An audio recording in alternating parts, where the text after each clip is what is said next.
एक नया वायरस बहुत तेजी से पूरी दुनिया में फैल रहा है और साइंटिस्टों की ये वार्निंग है कि बहुत जल्दी ये कोविड से भी बड़े पेंडेमिक को जन्म देने वाला है। मतलब कि आप कोविड को भी भूल जाएंगे। कोविड ने दुनिया भर में 70 लाख लोगों की जान ले ली थी और हमें 2 सालों के लिए लॉकडाउन में धकेल दिया गया था। बट ये नया वायरस कोविड से भी 50 गुना ज्यादा खतरनाक होने वाला है और अगर इस पर अभी से ही अवेयरनेस नहीं फैलाई गई तो ये करोड़ों लोगों की जान लेकर हमें 10 साल के लिए लॉकडाउन में धकेल सकता है। European society of clinical microbiology and infection disease, जो कि बीमारियों के बारे अलर्ट करने वाली इंटरनेशनल बॉडी है, उन्होंने दुनिया के 180 मेडिकल साइंटिस्टों का जब एक सर्वे किया तो उनमें से ऑलमोस्ट 60% साइंटिस्टों ने एक ही चीज की गंभीर प्रॉब्लम से अलर्ट किया कि ये नया वायरस आने वाले कुछ ही सालों में कोविड से भी बड़ी तबाही मचाने वाला है। इस न्यू वायरस के बारे में बताते हुए उन्होंने कहा, कोविड तो इतना खतरनाक होने के बावजूद इंसान के अलावा आज 5 साल बाद भी सिर्फ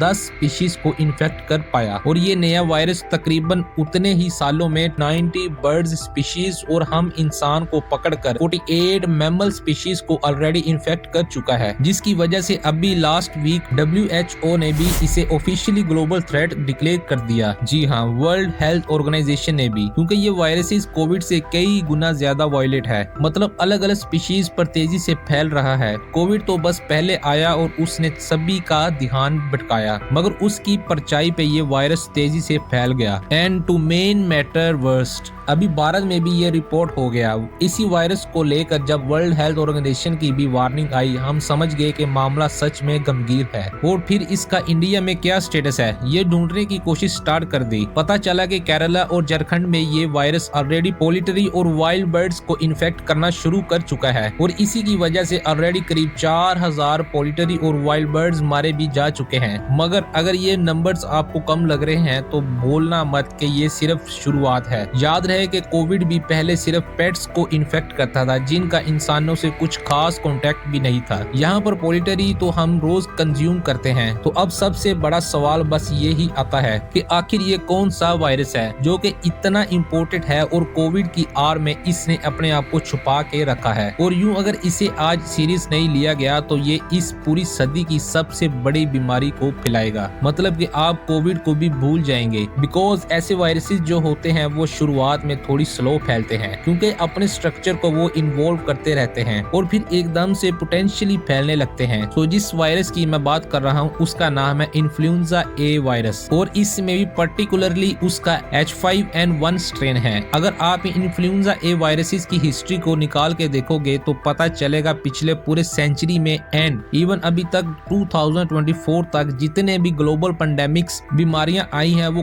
कुल मिलाकर 12 रही हैं। कोविड को पकड़ ले, लेकिन उनमें से 5, जी हाँ 5 इन अलग अलग पेंडेमिक्स ने इन अकेले इन्फ्लुएंजा ए वायरस ने ही फैलाया है। और अब आगे है इसका ही एक नया पैटर्न, इन्फ्लुएंजा H5N1 स्ट्रेन। फिलहाल H5N1 वैसा पैटर्न दिखा रहा है जैसे पिछले सभी बड़े पेंडेमिक्स ने दिखाया था। सबसे बड़ी खतरनाक पेंडेमिक स्पेनिश फ्लू रह चुका है। ठीक आज से 100 साल पहले 1980 में एक स्पेनिश फ्लू के नाम से एक बीमारी फैली थी। इसके पीछे भी इन्फ्लुएंजा ए का ही स्ट्रेन था। इस बीमारी ने महज 2 से 3 सालों में ठीक 5 से 10 करोड़ लोगों की जान ले ली थी, जो बाय द वे पूरे 1900 से लेकर 2024 तक जितने भी मेजर पेंडेमिक्स आए हैं इंक्लूडिंग कोविड, इन सब के कंबाइंड डेथ काउंट से भी ज्यादा थी। अब ऐसा भी नहीं था कि ये वायरस अचानक से इतना फैल गया। स्टडीज बताती है 1950 में ही स्पेनिश फ्लू वायरस के वेरिएंट फार्मिंग एनिमल्स और इंसानों में मिलना शुरू हो गया था, मगर उस वक्त लैक ऑफ अवेयरनेस की वजह से लोगों ने इसको इतना सीरियस नहीं लिया था। और फिर सडनली 1980 में ये वायरस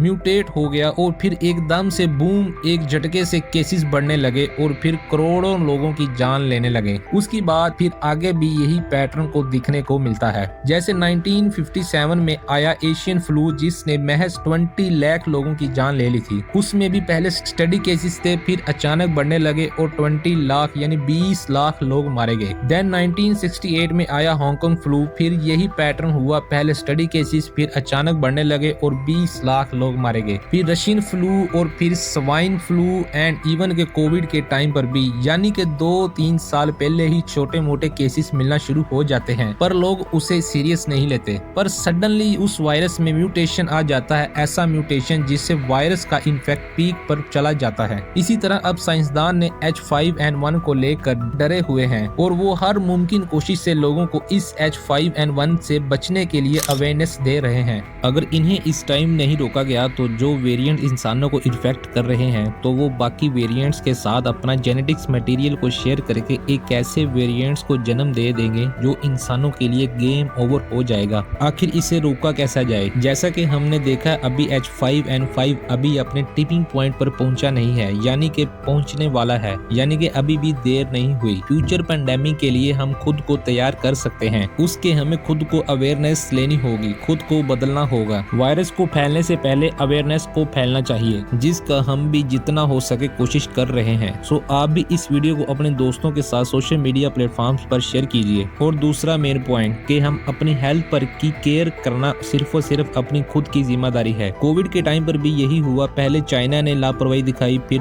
WHO ने और फिर कंट्रीज की गवर्नमेंट भी फेल हो गई। इनिशियल डेज में हम मास्क ना पहनने की वजह से 70 लाख लोग मारे गए थे। सो इस दफा अभी इतनी देर नहीं हुई, अभी आप खुद फ्यूचर पेंडेमिक्स के लिए खुद को तैयार कर सकते हैं। अगर आप चाहते हैं कि इस पर एक और डिटेल वीडियोस आनी चाहिए तो आप मुझे कमेंट सेक्शन में जरूर बताइएगा।